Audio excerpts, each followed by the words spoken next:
চলুন ফিরে যাই আমাদের আজকের অতিথি অভিনেতা রোশন শরীফের কাছে। শুরুতে একটু যদি বলেন যে সকালের শুরুটা আপনার কিভাবে হয়? ঘুম থেকে উঠে আমি এক্সারসাইজ করি। আচ্ছা। তারপরে আমার যে কাজ, শুটিং থাকলে শুটিংয়ে চলে যাই, ডাবিং থাকলে ডাবিংয়ে চলে যাই, আর যদি বাসায় থাকি তাহলে নিজের মতো করে একটা প্রিপারেশন থাকে আমার। কোনো শুটিং একদিন পর একদিন চলছে, রোজই তো চলে, একটু লম্বা সময় ধরেই চলে, তখন কি আসলে এই ঘুম থেকে উঠে যে এক্সারসাইজ করা বা রেগুলার যে লাইফটা, একটা কিছু নিয়মকানুন নিজের জন্য সময় বের করা, সেটা হয়? আমি অক্ষয় কুমারকে ফলো করি। আচ্ছা। পারি না, সম্ভব না করতে, কারণ উনি শুটিং থাকলেও রাত 3টার সময় উঠে ঠিকই কিন্তু জিম করে এক্সারসাইজ করে উনি শুটিংয়ে যান। সো আমরা যদি চেষ্টা করি এটা সম্ভব। আমরা রাত 3টায় উঠতে পারি না, কারণ বাংলাদেশের আপনাদের জানেন যে শুটিংয়ের পরিবেশটা আসলে ওই রকম নয়। একটা নির্ধারিত সময় শুটিং শুরু হয় না, শেষও হয় না, যার কারণে এটার জন্য একটা নির্ধারিত সময় থাকে না। সো ওটা আমাদেরকে ম্যানেজ করে নিতে হয় আসলে নিজেদের মতো করে।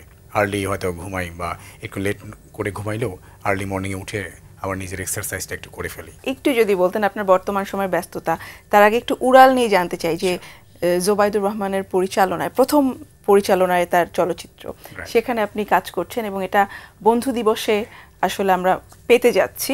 কিরকম ছিল আপনার চরিত্রটি? আমার জীবনের একটা উল্লেখযোগ্য চলচ্চিত্র বলতে পারেন, যে চলচ্চিত্রে আমি অভিনয় করেছি। আমার জায়গা থেকে আমি বলি যে আমি খুবই লাকি যে উড়ালের ডিরেক্টর আমাকে পছন্দ করেছে এই চরিত্রের জন্য। যেহেতু উড়াল একটা বন্ধুদের গল্প, একটা বন্ধুত্বের গল্প, এবং আগস্ট মাসের 1 তারিখে আমাদের যে ফ্রেন্ডশিপ ডে, ডিরেক্টর সিদ্ধান্ত নিয়েছেন ফ্রেন্ডশিপ ডে এই সিনেমাটা নিয়ে আসার জন্য। এই যে বন্ধুত্বের গল্প, বন্ধুদের সঙ্গে যে বয়সের একটা সামঞ্জস্যতা আছে আর কি, সো আমাকেও ডিরেক্টর ওইভাবে ভেবেই যাতে করে এই ক্যারেক্টারগুলোর সাথে আমাকে মার্চ করতে পারে, আমাকে সেজন্য সিলেক্ট করেছে। এই জন্য আমি ডিরেক্টরকে অনেক অনেক ধন্যবাদ জ্ঞাপন করছি।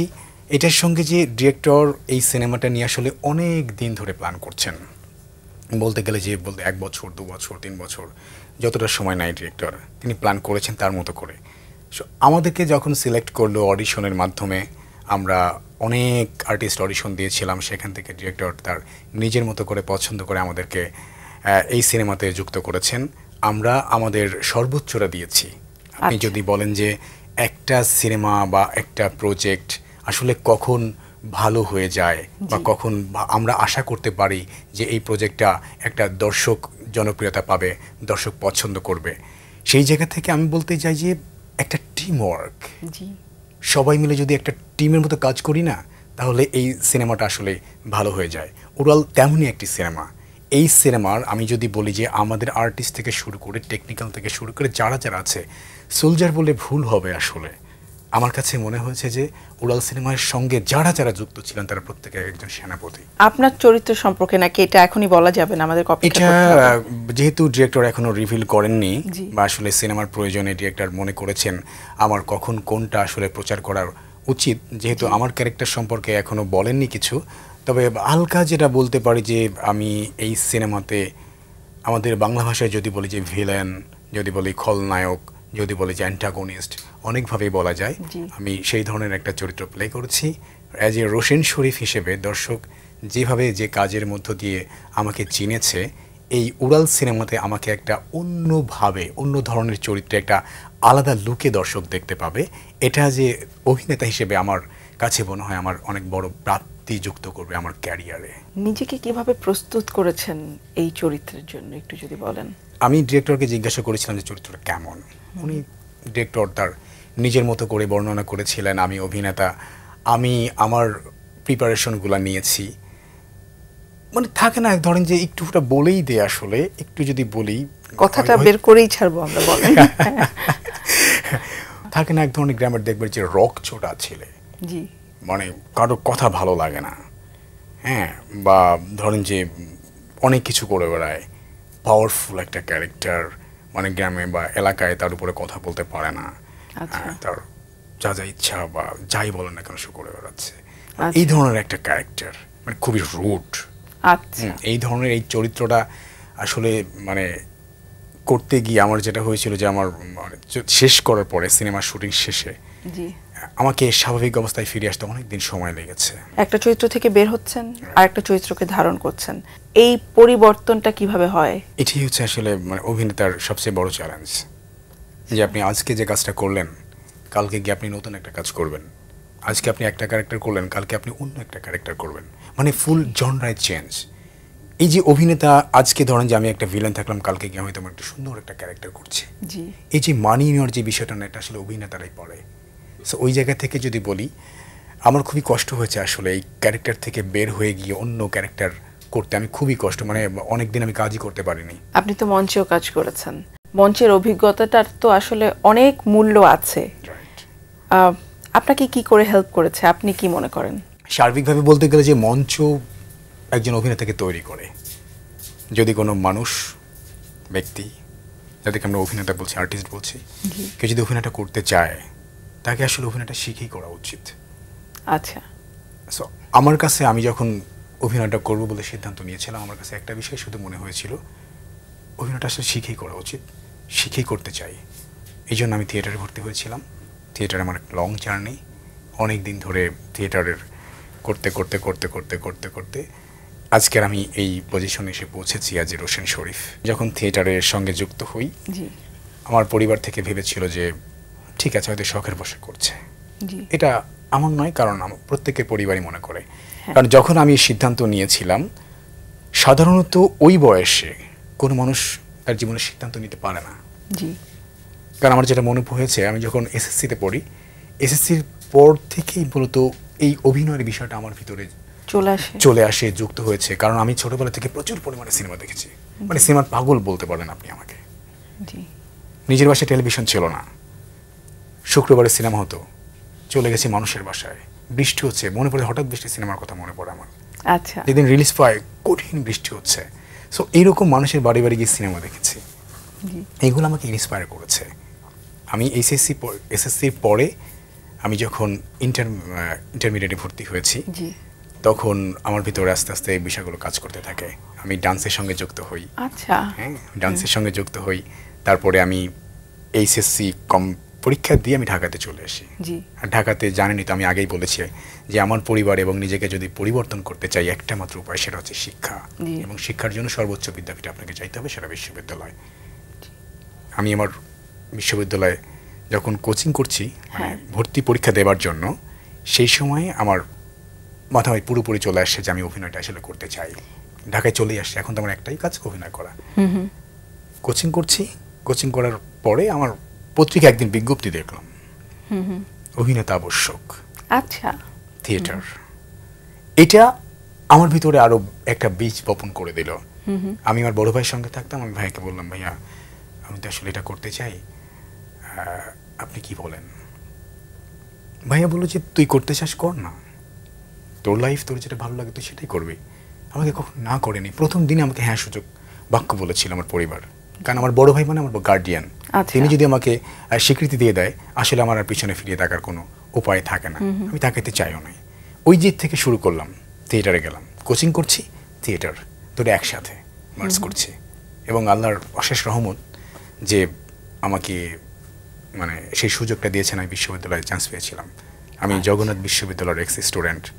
আমি খুবই লাকি এবং গর্ব করে বলি এই কথাটা। অনেকের মাঝে দেখা যায়, সবার মাঝে না, যে পড়াশোনা করছে, পাশাপাশি মঞ্চে কাজ করছে বা টেলিভিশনে পর্দায় কাজ করছে, পড়াশোনার নেশাটা ছুটে যায় আর অভিনয়ের নেশা পেয়ে বসে। কিন্তু দুটো একসাথে চালাতে গেলে তো বেশ চাপের মুখে পড়তে হয়। আমি আসলে পেশা হিসেবে অভিনয়টাকে সবসময় করতে চেয়েছিলাম, যার কারণে এডুকেশন বা শিক্ষার ওই জায়গাটা আমি একটু ছাড় দিয়েছিলাম। আচ্ছা, এটা আমি ছাড় দিয়েছি আমার প্রফেশনের জন্য। এই জন্য আমি আসলে লেখাপড়ার প্রতি ওই ধরনের কোনো কিছু না, আমি শুধুই অভিনয়টা করতে চাই, থিয়েটার করছি, অভিনয় করছি। আর এই রিলেটেড যে শিক্ষাটা আমাকে নেওয়া দরকার, আমাকে প্রয়োজন, আমি বাইরের প্রচুর বই পড়েছি, আমার একাডেমি বই আমি পড়ি, খুব কম পড়েছি। কারণ পরীক্ষা আসছে কালকে, আগের দিন পড়ে গিয়ে পরীক্ষা দিয়েছি। কিন্তু আমি এদিকে আমার শুটিং করে বেড়াচ্ছি, বিজ্ঞাপন করছি, সিঙ্গেল নাটক করছি, সিরিয়াল করছি, আমার থিয়েটার করছি, মানে এইভাবেই আমার স্টুডেন্ট লাইফটা আসলে পার হয়েছে বেশ ব্যস্ততার মাঝে।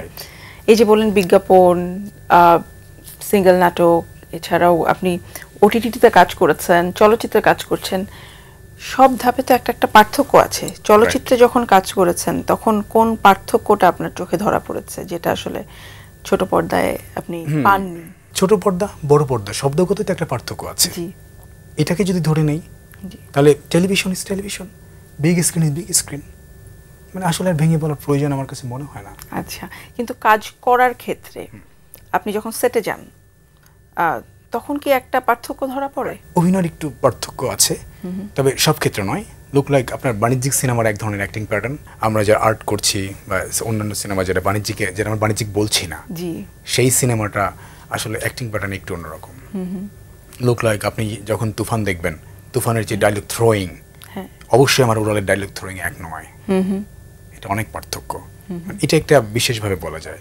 এবং ধরুন যে নাটক এবং সিনেমার আমার কাছে যেটা আমার ব্যক্তিগত বিষয়, যেটা মনে হয় যে সিনেমাটা অনেক বড়, একটা লাউড, এটা ওইভাবে বিশ্লেষণ করতে হয়, অ্যাক্টিং করার সময় আসলে ওইভাবেই করতে হয়, যেটা আসলে টেলিভিশনের ক্ষেত্রে আসলে অতটা প্রয়োজন না হলেও চলে। আপনি যখন কাজ করেন, সমসাময়িক যারা কাজ করে তাদের কাছ থেকে অনুপ্রেরণা কতখানি পান?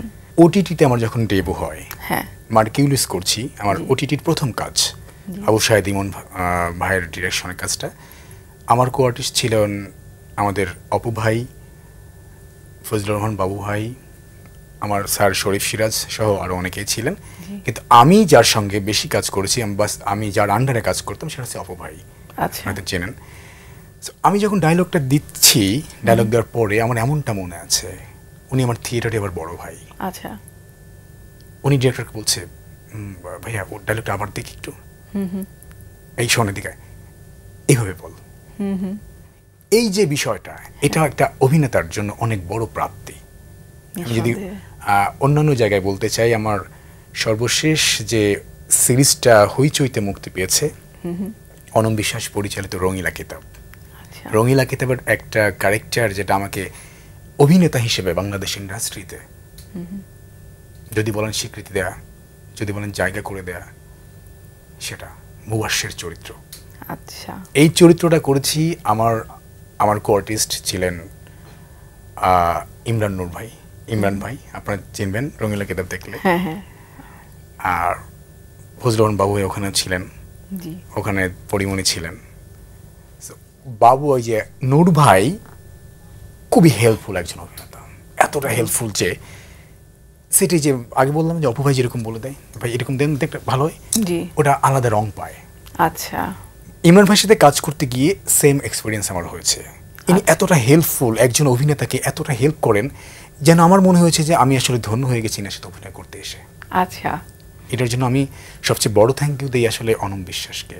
কারণ যখন আমি ইন্ডাস্ট্রিতে ঘুরছি, কাজের জন্য ঘুরছি, এক অফিস থেকে অন্য অফিসে যাচ্ছি, এক কাস্টিং ডিরেক্টর, অন্য ডিরেক্টর, সবার সঙ্গে কথা বলছি, যোগাযোগ স্থাপন করছি, কিন্তু আসলে জানেন বড় কাজের জন্য বা ভালো কাজের জন্য, গুণগত মানসম্পন্ন কাজের জন্য, বা আমি যদি বলি যে বড় বড় প্ল্যাটফর্মের কাজের জন্য আসলে কাস্টিং করার সময় রেফারেন্স চায়, আপনি কি করেছেন, আপনার অতীতে কি কাজ আছে, সেটাকে খুব বিশেষ করে দেখানো হয় বা দেখতে চায়। এটা আমার ক্ষেত্রে হয়েছে। আমি ঘুরছি এভাবে, অনেক জায়গায় ঘুরছি, আসলে ওইভাবে কি আমাকে কাস্টিং করছে না। আমি যেহেতু অভিনেতা হতে চাই, আমার তো এটা ডিউটি। কারণ একটা কথা আছে, ছোটবেলায় শুনেছি না কাঁদলে মায়ও দুধ দেয় না। এটা যেমন সত্য, তুমি একইভাবে আমি তো আসলে কাজটাই করতে চাই। কাজটা কে করে, তার কাছে যদি না যাই, আমি যদি আমাকে না জানান দেয়, ইনি আমাকে কাজটা কি করে করবেন। আমি যখন ঘুরছি সব জায়গায়, আমি এই জন্যই বলছি যে অনম বিশ্বাস দাদা আমার জন্য লাকি চান বলতে পারেন। আমার কোনো কিছু না দেখে, আমার কোনো অতীত না দেখে, আমার কোনো রেফারেন্স না দেখে একটা সিনেমাতে আমাকে কাস্টিং করলেন। এইটুকু পাওয়া কিন্তু আসলে আপনাকে অনেকটা পথ আরো আশার আলো দেখিয়ে দেয়। শুধু এইটাই নয়, এটার সঙ্গে আরেকটু যুক্ত করতে চাই, যেহেতু অনম বিশ্বাস দাদার কথা বলেছি, আমি দাদাকে থ্যাংক ইউ জানিয়েছি আজকে অফিসিয়ালি। আপনাদের মাধ্যমে আমি থ্যাংক ইউ দাদাকে জানাতে চাই। সিনেমার পরে ব্যাক টু ব্যাক আমাকে আরো 2টা কাজ করিয়েছে দাদা। বাহ। একটা চরকির ভাইরাস, যেই ক্যারেক্টারটা আমাকে আরেকটু রং দিয়েছিল আলাদাভাবে। বাংলাদেশে আসলে এই ধরনের চরিত্র খুব কম হয়। আপনি হয়তো শুনবেন না যে একটা গ্রামের মানুষ যারা কিনা ফরমালিন খায়, দেখতেও খুব উইয়ার্ড, এমন বাজে অবস্থা, মানে খুব গ্রামের কিছুই তা নাই। আমার ক্যারেক্টার ছিল বিদেশ থেকে এসেছি, লুঙ্গি পরা, হাফাতাক শার্ট পরা, একটা টাই পরা, পায়ে হচ্ছে 2 ফিতার স্যান্ডেল, চুলগুলো উস্কো খুস্কো এরকম ডার্ক করে দিয়েছে, এটা ঠোঁট দিয়ে কি যেন দিয়েছে একটা, যাতে করে ফরমালিন খায় ওরকম একটা লুক দেখা যায়। চোখে একটা বড় লেন্স পরিয়ে দিয়েছে, যার কারণে ক্যারেক্টারটা ফুটে উঠেছে।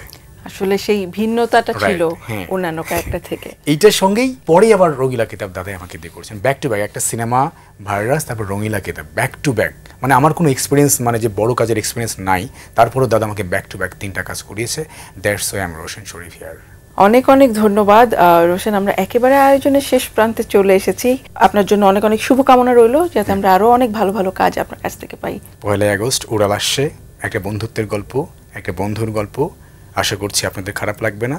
উড়াল দেখার পরে শুধু একটা বিষয় আপনারা ভাববেন, সেটা হচ্ছে যে আপনাকে ফ্ল্যাশব্যাকে নিয়ে যাবে, আপনার শৈশবে আপনাকে ফিরিয়ে নিয়ে যাবে, এটা নিশ্চিত করে বলা যায়। দর্শক, এতক্ষণ কথা হচ্ছিল অতিথির সাথে, এবারের সময় হলো বিদায় নেবার। আমাদের অনুষ্ঠান সম্পর্কে আপনার যে কোনো মতামত ও পরামর্শ জানাতে লিখুন এই ঠিকানায়। প্রযোজক দিন প্রতিদিন, বাংলা ভিশন নিউজ টাওয়ার, 110 বীর উত্তম সিয়ার দত্ত রোড, ঢাকা 1205।